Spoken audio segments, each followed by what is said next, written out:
दोस्तों आप सभी का अमेजिंग ज्ञान पॉइंट पर हार्दिक स्वागत है। आज के वीडियो में हम डिस्कस करने वाले हैं हिंदी के टॉप 40 ऐसे क्वेश्चन आंसर को जो कि सभी परीक्षाओं के लिए महत्वपूर्ण रहेंगे।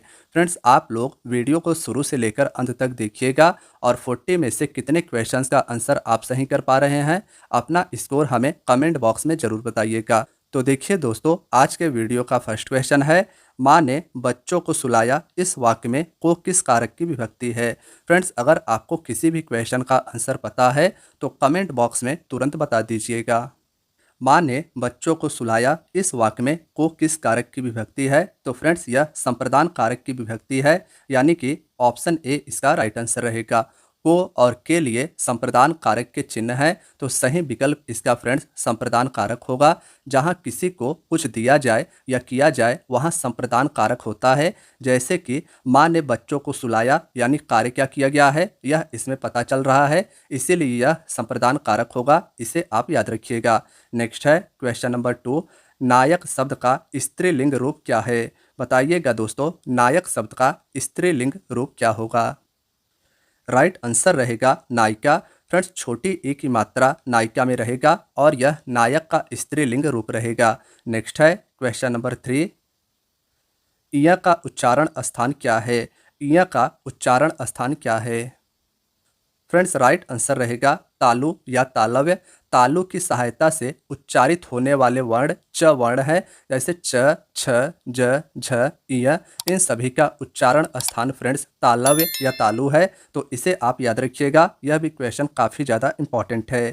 क्वेश्चन नंबर 4 है, सूर्योदय का सही संधि विच्छेद क्या है। तो इसका सही उत्तर रहेगा फ्रेंड्स सूर्य धन उदय, यानी कि ऑप्शन सी वाला राइट आंसर रहेगा। फ्रेंड्स सूर्योदय में स्वर संधि है, जहां पर अ प्लस ओ बराबर ओ हुआ है, तो इसे आप ध्यान रखिएगा। इसका सही उत्तर होगा सूर्य प्लस उदय। नेक्स्ट है, व्याकरण जानने वाला वाक्य के लिए एक शब्द क्या है। व्याकरण जानने वाले को एक वाक्य में क्या कहा जाता है। फ्रेंड्स यह आपको बताना है। दोस्तों जो व्याकरण जानता है वाक्यांश के लिए एक शब्द वैयाकरण होगा, यानी कि ऑप्शन सी वाला ध्यान रखिएगा। फ्रेंड्स व्याकरण जानने वाले के लिए एक शब्द होगा वैयाकरण, इसे आप याद रखिएगा। फ्रेंड्स और एक क्वेश्चन इंपॉर्टेंट है जो कि एग्जाम्स में लगातार पूछा जा रहा है, वह है शास्त्रज्ञ। जो शास्त्र जानता है फ्रेंड्स उसे शास्त्रज्ञ कहते हैं, इसे भी आप याद रखिएगा। नेक्स्ट है क्वेश्चन नंबर 6, अगर मगर करना का क्या अर्थ है। अगर मगर करना मुहावरे का अर्थ है दोस्तों किसी काम को करने से मना करना या उसे करने में आनाकानी करना। तो अगर ऑप्शंस की बात करें तो फ्रेंड्स राइट आंसर रहेगा बहाने बनाना। तो अगर मगर करना का अर्थ याद रखिएगा, बहाने बनाना या किसी काम को करने से मना करना होगा, इसे भी आपको याद रखना है। नेक्स्ट है क्वेश्चन नंबर 7, शुद्ध शब्द कौन सा है। फ्रेंड्स 7वें क्वेश्चन का अर्थ यह है कि सच्चिदानंद का शुद्ध शब्द क्या रहेगा। ऑप्शन बी सच्चिदानंद इसका राइट आंसर रहेगा। फ्रेंड्स ऑप्शन बी वाला ध्यान रखिएगा, सच्चिदानंद का सही रूप यही होगा। नेक्स्ट है क्वेश्चन नंबर 8, दयानंद में प्रयुक्त संधि का नाम क्या है। दयानंद में प्रयुक्त संधि का नाम क्या है। तो फ्रेंड्स इसका राइट आंसर रहेगा दया प्लस आनंद, और यह दीर्घ संधि है, तो ऑप्शन सी वाला याद रखिएगा। दयानंद दया प्लस आनंद के योग से बनता है और यह दीर्घ संधि है। नेक्स्ट है क्वेश्चन नंबर 9, जंगल में लगने वाली आग को क्या कहते हैं। फ्रेंड्स राइट आंसर रहेगा दावानल। दावा प्लस अनल, यानी कि दावानल जंगल में लगने वाले आग को कहते हैं। फ्रेंड्स आप सभी को बताना चाहता हूं कि अनल का अर्थ होता है अग्नि, यानी जंगल में लगने वाले अग्नि को दावानल कहते हैं। फ्रेंड्स एक दो क्वेश्चंस इसी से रिलेटेड और आपसे एग्जाम में पूछे जाते हैं कि बताइए जठरा नल का अर्थ क्या होगा। तो जठरा नल पेट में लगने वाली आग को कहते हैं और इसे दोस्तों जठराग्नि भी कहते हैं। बड़वा नल आपसे पूछा जाता है, बताइए बड़वा नल का अर्थ क्या होता है। तो समुद्र में लगने वाली आग के लिए एक शब्द दोस्तों बड़वा नल होता है, इसे भी आप याद रखिएगा। नेक्स्ट है क्वेश्चन नंबर 10, अमीय का पर्यायवाची शब्द क्या होगा। दोस्तों अमीय का पर्यायवाची शब्द होगा सुधा। अमीय का मतलब होता है दोस्तों अमृत। अमृत के अन्य पर्यायवाची भी इंपॉर्टेंट है। फ्रेंड्स मैंने एक आपको बताया सुधा, इसके साथ साथ आपको अमृत के अन्य पर्यायवाची जो याद रखने हैं वे हैं सोम, इंपॉर्टेंट है, याद रखिएगा। पीयूष, यह कई एग्जाम में पूछा गया है कि बताइए पीयूष किसका पर्यायवाची शब्द है, तो अमृत का याद रखिएगा। और एक याद रखिएगा जीवनोदक, तो इन्हें आप याद रखिएगा फ्रेंड्स, ये अमृत के पर्यायवाची शब्द हैं। नेक्स्ट है क्वेश्चन नंबर 11, निम्न में से अल्प प्राण वर्ण कौन से हैं। फ्रेंड्स बात करें अगर अल्प प्राण की, तो अल्प प्राण व्यंजन वह व्यंजन होते हैं जिन्हें बहुत कम वायु प्रवाह से बोला जाता है और इनकी संख्या दोस्तों 30 होती है। क वर्ग का पहला, तीसरा, पांचवा अक्षर, और जबकि च वर्ग का पहला, तीसरा और पांचवा अक्षर दोस्तों ट वर्ग का पहला, तीसरा और पांचवा अक्षर, त वर्ग का पहला, तीसरा और पांचवा अक्षर, प वर्ग का पहला, तीसरा और पांचवा अक्षर। इसके साथ साथ दोस्तों अंतस्थ व्यंजन यानी य, र, ल, व, और दोस्तों इसके साथ साथ सभी स्वर, इन सभी को मिलाकर अल्प प्राण व्यंजनों की संख्या फ्रेंड्स 30 हो जाती है। इन्हें आप याद रखिएगा। और दोस्तों बात करें इस क्वेश्चन के आंसर की, तो जैसा कि मैंने आपको बताया कि पहले वर्ग का पहला, तीसरा और पांचवा ये सभी अल्प प्राण व्यंजन होंगे। तो देखिए ऑप्शन सी क और ग इसका राइट आंसर रहेगा। फ्रेंड्स याद रखिएगा, इनमें से क और ग अल्प प्राण है, जबकि क वर्ग का पहला, तीसरा और पांचवा वर्ग दोस्तों अल्प प्राण के अंतर्गत आता है। नेक्स्ट है क्वेश्चन नंबर 12, संधि कितने प्रकार के होते हैं। दोस्तों क्वेश्चन यह भी इंपॉर्टेंट है। तो बात करें संधि की, तो संधि 3 प्रकार की होती है। ऑप्शन सी राइट आंसर होगा। फ्रेंड्स बात करें कि 3 प्रकार की संधि कौन कौन सी हैं, तो स्वर संधि, व्यंजन संधि और विसर्ग संधि। तो ऑप्शन सी वाला याद रखिएगा। फ्रेंड्स बात करें अगर स्वर संधि की, तो स्वर वर्ण के साथ स्वर वर्ण के मेल से विकार उत्पन्न, जैसे विद्या प्लस अर्थी बराबर विद्यार्थी होगा, यह स्वर संधि है। व्यंजन संधि की बात करें तो एक व्यंजन से दूसरे व्यंजन या स्वर के मेल से विकार उत्पन्न को दोस्तों व्यंजन संधि कहते हैं। जबकि अगर विसर्ग संधि की बात करें तो फ्रेंड्स विसर्ग के साथ स्वर या व्यंजन के मेल से विकार उत्पन्न होता है, जैसे दोह धन आत्मा। दोह धन आत्मा फ्रेंड्स यह विसर्ग संधि है, तो इसे भी आप याद रखिएगा। नेक्स्ट है क्वेश्चन नंबर 13, महात्मा में कौन सा समास है। फ्रेंड्स महात्मा में कौन सा समास है, तो राइट आंसर रहेगा फ्रेंड्स कर्मधारय समास। महात्मा अर्थात होगा महान है जो आत्मा, और इसमें दोस्तों कर्मधारय समास होगा, इसे आप याद रखिएगा। नेक्स्ट है क्वेश्चन नंबर 14, निम्न में से नासिक व्यंजन कौन सा है। दोस्तों नासिक व्यंजन की बात करें तो इनमें से यह नासिक व्यंजन है। नासिक व्यंजनों की संख्या दोस्तों 5 है। इन व्यंजनों के उच्चारण में दोस्तों वायु मुंह और नाक के द्वारा निकलती है, तो इसे भी आप याद रखिएगा। क्वेश्चन नंबर 15 है, हिंदी वर्णमाला में अयोगवाह वर्ण कौन से है।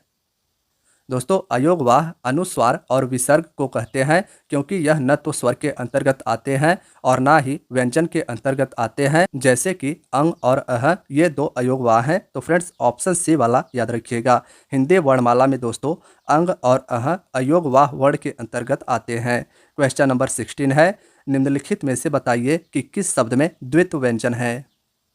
राइट आंसर रहेगा फ्रेंड्स दिल्ली। दिल्ली में द्वित्व व्यंजन है। फ्रेंड्स द्वित्व व्यंजन के उदाहरण की बात करें तो जैसे मक्का, पक्का, बिल्ली, जिन भी शब्दों में शब्दों की पुनरावृत्ति होती हो फ्रेंड्स उन्हें हम द्वित्व व्यंजन कहते हैं, इसे आप याद रखिएगा। नेक्स्ट है क्वेश्चन नंबर 17, जिन शब्दों के अंत में अ आता है उन्हें क्या कहते हैं। फ्रेंड्स आकारांत, जिन शब्दों के अंत में दोस्तों अ आता है उन्हें हम आकारांत कहते हैं, यह भी आप याद रखिएगा। नेक्स्ट है क्वेश्चन नंबर 18, सावधानी शब्द में प्रयुक्त प्रत्यय क्या है। फ्रेंड्स प्रत्यय की बात करें तो प्रत्यय शब्द के अंत में आता है, और सावधानी में अगर प्रयुक्त प्रत्यय की बात करें तो फ्रेंड्स इसका बड़ी ई प्रयुक्त प्रत्यय होगा, यानी कि ऑप्शन ए आप याद रखिएगा। सावधान प्लस ई, यानी कि ई दोस्तों इसमें प्रत्यय है, इसे आप याद रखिएगा। नेक्स्ट है क्वेश्चन नंबर 19, भूतकाल के कितने भेद होते हैं। फ्रेंड्स यह भी क्वेश्चन इंपॉर्टेंट है। बात करें अगर दोस्तों काल की, तो सर्वप्रथम काल के बारे में आप याद रखिएगा। काल 3 प्रकार के होते हैं, कौन कौन से, तो वर्तमान काल, जो समय चल रहा हो उसे हम वर्तमान काल कहते हैं, यानी प्रेजेंट टेंस। दूसरा है भूतकाल, जो समय बीत चुका हो दोस्तों उसे हम भूतकाल यानी पास्ट टेंस कहते हैं। और भविष्य काल, यानी जो समय आने वाला हो उसे हम भविष्य काल फ्यूचर टेंस कहते हैं। और दोस्तों बात करें कि भूतकाल के आखिर कितने भेद होते हैं, तो इसके भी 6 भेद होते हैं। ऑप्शन सी वाला याद रखिएगा। भूतकाल के दोस्तों 6 भेद होते हैं, जबकि मैंने आपको बताया कि काल के मुख्यतः तीन भेद होते हैं। कौन कौन से? तो वर्तमान काल, भूतकाल और भविष्यकाल। नेक्स्ट है क्वेश्चन नंबर 20, निम्नलिखित में से तत्सम शब्द का चयन कीजिए। फ्रेंड्स राइट आंसर होगा ऑप्शन ए वर्षा। वर्षा तत्सम शब्द है। फ्रेंड्स इसका तद्भव शब्द होगा बारिश या बरसात। और बात करें अगर हाथी की तो दोस्तों यह भी तद्भव शब्द है। इसका तत्सम होगा हस्ती, तो इसे आप याद रखिएगा। फ्रेंड्स अगर बात करें बारात की तो बारात का तत्सम शब्द होगा वर यात्रा, इसे भी आप याद रखिएगा। 21 नंबर है, मतैक्य में कौन सी संधि है? बताइएगा मतैक्य में कौन सी संधि है? दोस्तों मतैक्य में वृद्धि संधि है, यानी कि ऑप्शन बी इसका राइट आंसर रहेगा। दोस्तों मतैक्य वृद्धि संधि का उदाहरण है। मतैक्य का उचित संधि विच्छेद मत धन एके होगा। यहाँ पर अ प्लस ए मिलाकर ए हो जाएगा। फ्रेंड्स इसे आप याद रखिएगा। नेक्स्ट है शुद्ध वर्तनी का चयन कीजिएगा। बताइएगा कि इनमें से कृपा का शुद्ध वर्तनी क्या है? ऑप्शन बी वाला दोस्तों कृपा का शुद्ध वर्तनी रहेगा, तो इसे भी आप ध्यान में रखिएगा। नेक्स्ट है जाके पाव न फटे बिवाई सो क्या जाने पीर पराई का क्या अर्थ है? फ्रेंड्स ऑप्शन दे के क्वेश्चन नंबर 23 का आंसर बताइएगा। तो राइट आंसर इसका रहेगा दोस्तों, जिसके ऊपर बीतती है वही जानता है। जाके पाँव न फटे बिवाई सो क्या जाने पीर पराई, इसका अर्थ होगा जिसके ऊपर बीतता है वही उस सुख या दुख को जानता है। नेक्स्ट है क्वेश्चन नंबर 24, चिरायु शब्द में प्रयुक्त उपसर्ग क्या है? दोस्तों बात करें उपसर्ग और प्रत्यय की तो उपसर्ग शब्द के पहले आता है, जबकि दोस्तों पीछे मैंने आपको बताया था कि प्रत्यय उसे कहते हैं जो शब्द के पीछे आता हो। तो चिरायु शब्द में प्रयुक्त उपसर्ग की बात करें तो फ्रेंड्स राइट आंसर इसका रहेगा चीर, इसे आप याद रखिएगा। चीर धन आयु से मिलकर बनता है चिरायु, और इसमें उपसर्ग दोस्तों रहेगा चीर, इसे भी आप याद रखिएगा। क्वेश्चन नंबर 25 है, निम्नलिखित में से तत्सम शब्द का चयन कीजिए। Option C friends right answer रहेगा। इसमें से तत्सम शब्द होगा फ्रेंड्स उद्गम, इसे आप याद रखिएगा। कोर्ट की बात करें तो दोस्तों यह एक विदेशी शब्द है, जबकि खेत का इंपॉर्टेंट है। फ्रेंड्स खेत का तत्सम शब्द होगा क्षेत्र, तो इसे भी आप याद रखिएगा। क्वेश्चन नंबर 26 है, पाठशाला किस प्रकार का शब्द है? दोस्तों पाठशाला की बात करें या मिठाई वाला, ये सभी यौगिक शब्द के उदाहरण है, तो ऑप्शन सी इसका राइट आंसर रहेगा। फ्रेंड्स याद रखिएगा, इसे भी पाठशाला बोला जाए या मिठाई वाला, ये सभी यौगिक शब्द के उदाहरण है। नेक्स्ट है क्वेश्चन नंबर 27, स्पर्श व्यंजन की संख्या कितनी है? फ्रेंड्स बात करें स्पर्श व्यंजन की तो हिंदी व्याकरण में व्यंजन वर्ण में क से लेकर म तक के वर्ण को स्पर्श व्यंजन कहते हैं। और दोस्तों स्पर्श व्यंजन की संख्या 25 होती है। इन्हें 5 वर्गों में बांटा गया है और प्रत्येक वर्ग में 5 वर्ण होते हैं। तो याद रखिएगा दोस्तों स्पर्श व्यंजनों की संख्या 25 होती है, जो क से लेकर म तक के वर्णों के जो क से लेकर म तक होते हैं। नेक्स्ट है स कौन सा व्यंजन है? स कौन सा व्यंजन है? तो फ्रेंड्स यह है उष्म व्यंजन, यानी कि ऑप्शन ए इसका राइट आंसर रहेगा। फ्रेंड्स उष्म व्यंजनों की संख्या 4 है। स ह, इसे आप याद रखिएगा। स ह, ये सभी उष्म व्यंजन है। नेक्स्ट है इनमें से योजक चिन्ह कौन सा है? फ्रेंड्स यह भी क्वेश्चन इंपॉर्टेंट है। बात करें योजक चिन्ह की तो इसे इंग्लिश में हाइफन कहा जाता है। और फ्रेंड्स इसमें से योजक चिन्ह है ये वाला। दोस्तों अगर इसे उदाहरण से समझे तो जैसे भाई बहन में योजक चिन्ह लगाया जाता है, इससे आप रिलेट करके इसे याद कर सकते हैं। दोस्तों पूर्ण विराम की बात करें तो फुल स्टॉप वाला यह चिन्ह है, इसे आप याद रखिएगा। और दोस्तों यह अल्प विराम यानी कॉमा का चिन्ह है, तो इन तीनों को आप जरूर याद रखिएगा। नेक्स्ट है निम्नलिखित में से किस वाक्य में अकर्मक क्रिया है?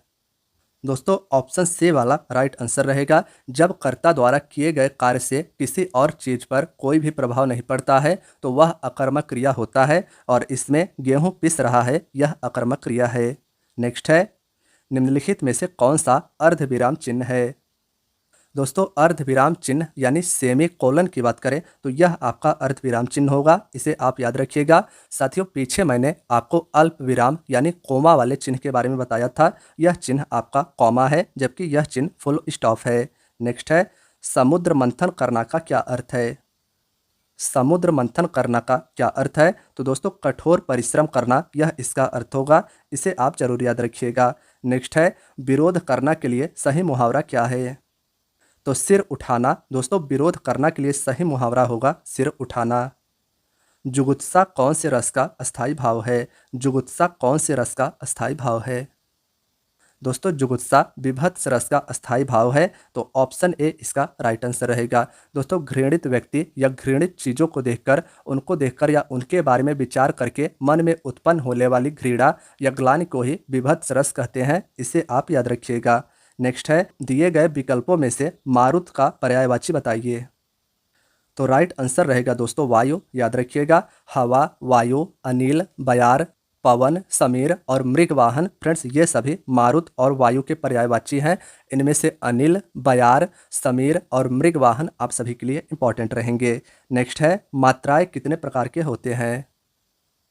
दोस्तों मात्राओं की बात करें तो ये मुख्यतः 3 प्रकार के होते हैं। कौन कौन से, तो ह्रस्व और दीर्घ और इसके साथ साथ प्लुत। दोस्तों ह्रस्व की बात करें तो जिन स्वरों के उच्चारण में एक मात्रा का समय लगता है उन्हें हम ह्रस्व स्वर कहते हैं, जैसे अ, ई, उ, री। फ्रेंड्स ये सभी ह्रस्व स्वर हैं, इन्हें हम एक मात्रिक स्वर भी कहते हैं। दीर्घ मात्राओं की बात करें तो दोस्तों जिन स्वरों के उच्चारण में 2 मात्रा का समय लगता है वे दीर्घ स्वर कहलाते हैं, जैसे आ, बड़ी ई, बड़ी उ, ए, बड़ा ए, ओ और औ। फ्रेंड्स इन्हें हम द्विमात्रिक स्वर भी कहते हैं।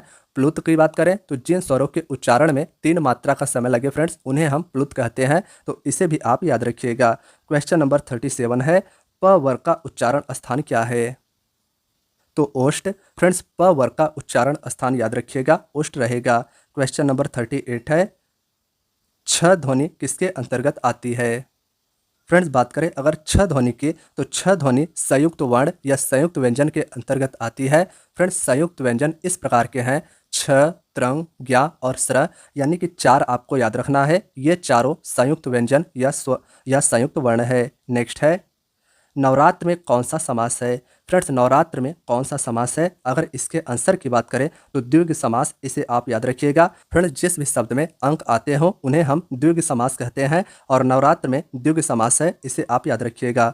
दोस्तों आज के वीडियो का आपका आखिरी क्वेश्चन है, तुम, वह और मैं पिकनिक मनाने जाएंगे, यह वाक्य किस वचन में है। इसका आंसर फ्रेंड्स आपको कमेंट बॉक्स में बताना है। फ्रेंड्स इस आसान से क्वेश्चन का आंसर मुझे पता है कि आप कमेंट बॉक्स में ज़रूर बताएंगे। तो दोस्तों आज की आपकी वीडियो यहीं तक थी। वीडियो पसंद आई हो तो वीडियो को लाइक अवश्य कीजिएगा। चैनल पर नए हैं दोस्तों तो चैनल को सब्सक्राइब भी कर लीजिएगा, और अपने दोस्तों, यारों, मित्रों के साथ भी इस वीडियो को शेयर कीजिएगा।